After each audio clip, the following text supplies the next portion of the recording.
Luto naman tayo guys ng pusit or squid with Cajun sauce and butter. So dahil ako wala nabili yung butter, ay margarine po ang aking ginamit. So pwede naman ayan.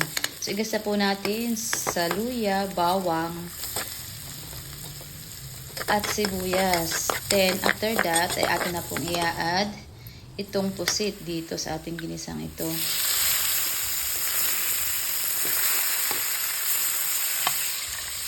Bali 1 kilo guys itong aking binili na ito para lutuin natin.